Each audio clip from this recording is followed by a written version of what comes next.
Kamusta mga palangga? Welcome back again sa aking YouTube channel. So for today's video tayo, ipapakita ko sa inyo yung cabin na narentahan namin sa Blue Lakes Campground. So yung cabin na to mga palangga is good for 5 persons. So 3 yung anak ko tapos kaming mag-asawa. Meron din namang mga cabin na mas malaki, mas maluwag, pero mas mahal. Nasa worth 150 to 200. Ito lang yung napili namin kasi ito lang yung kasya sa amin. Hindi naman namin kailangan ng sobrang laki. So, 3 days kami dito. This is our home for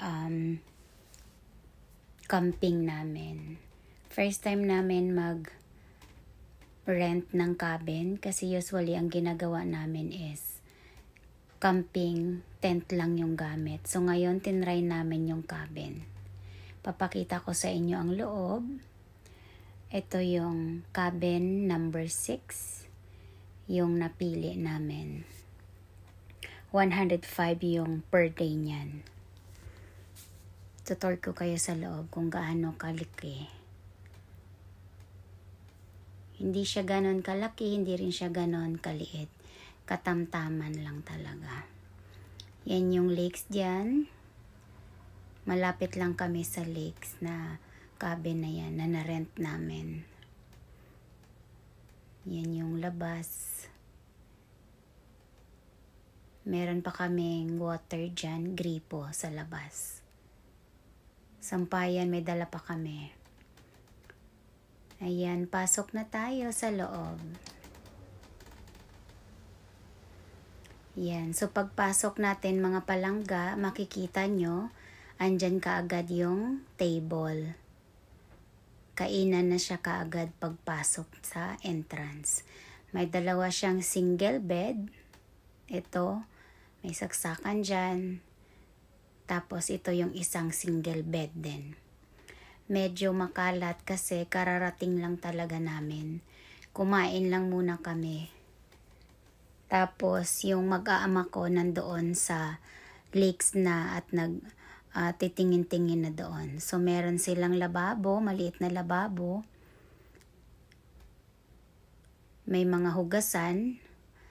Yan yung kalan nila. Nagluto na ako para sa aming tanghalian kanina. Yung cabinet nila, meron din silang paggamit na mga plato, baso, kutsara, tinidor. Pero nagdala pa rin kami ng sarili namin para meron kaming magamit in case na wala sila. Meron silang bread toaster, meron din silang takore. Siyempre, Pinoy tayo, may kape, meron coffee maker. Nagdala rin ako ng takore namin, baka sakali lang na wala kaming magamit, at least meron kaming dalang sarili. May ref din sila, wala nga lang laman. So, yan yung grocery namin na konti. Kasi 3 days lang kami mag-i-stay, so hindi ganun kadami. So, dito tayo, meron silang master's bedroom, isa. Bubuksan natin. Ayan yung bed. Queen bed ang tawag nila dyan.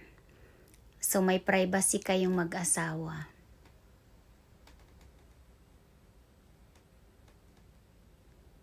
Wala pang bedsheet yan, walang punda. Kasi kami ang magdadala nun, provided namin. Sa kanila talaga isigaan lang.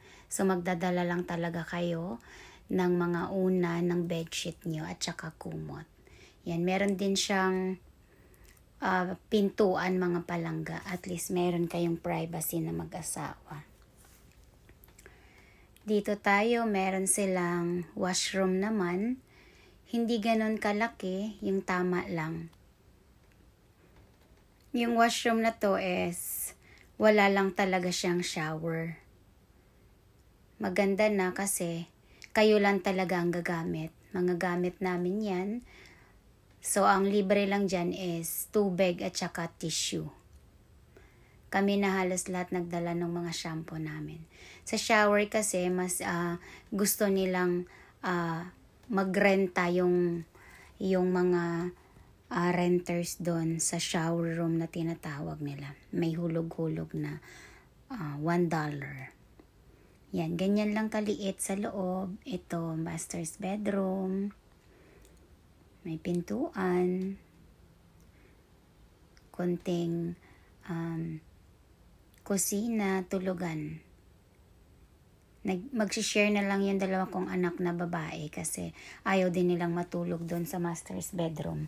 Silang tatlo ayaw nila. So, mas pinili nila dyan sa single bed. Tapos, may heater na rin sila. Wala nga lang aircon. So, siguro, kung spring dito, nagpaparent din sila.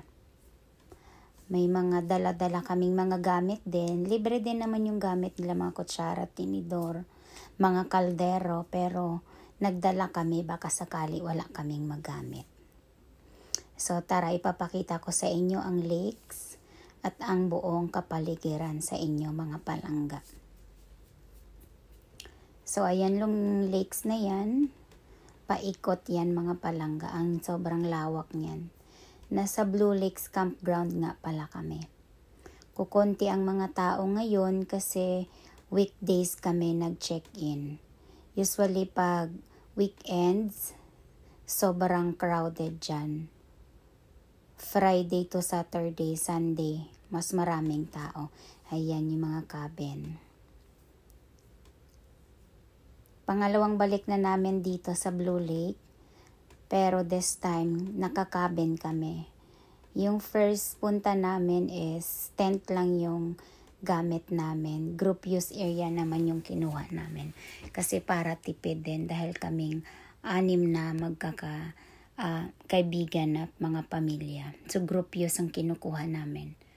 Tapos ngayon, cabin. So tinry lang namin, first time namin mag-cabin, kung ano talaga yung itsura niya. So maganda rin kasi hindi na kailangan mag-set up ng tent, tapos mag-set up ng mga screen na para sa pagkain kasi maraming lamok at saka langaw na rin dahil summer. Pero sobrang ganda mga palangga. Nag-rent din pala ng boat yung asawa ko. Nagkakano ang tawag nila dito, canoeing. So, ang oras nga pala dyan sa pagbibideo ko na to is 4:00 ng hapon. Nasa gitna siya ng kagubatan. Hindi kagubatan. Hindi naman kagubatan. Basta yung mga lake usually may mga kakahuyan talaga. Ang linaw ng tubig, tapos yung sand niya, mapino. Kaya hindi ka masasaktan yung paa mo kasi yung iba mabato. So ito mapino yung lupa, buhangin. Pwede rin mag-fishing dyan. Nag-fishing din yung aking josawa dyan. Yun nga lang pag sa malapit ka mag-fishing, wala kang mahuhuli kasi naiingayan syempre yung mga isda. Yan, sobrang lawak niyan, paikot yan siya. Halos lahat magkakadugtong yung mga lakes dito. So, ipapakita ko sa inyo yung nag-boat kami. Canoeing naman yung tawag nila. Sumakay kami. Ayan.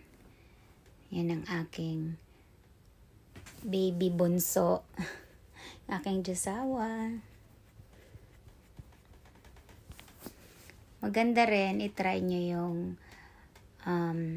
canoeing na tinatawag nila. Kasi enjoy din. Ayan, thank you so much for watching mga palangga. Sana nag-enjoy kayo. Maraming salamat. Comment down below kayo kung ano yung gusto nyong itanong. Thank you. Bye-bye.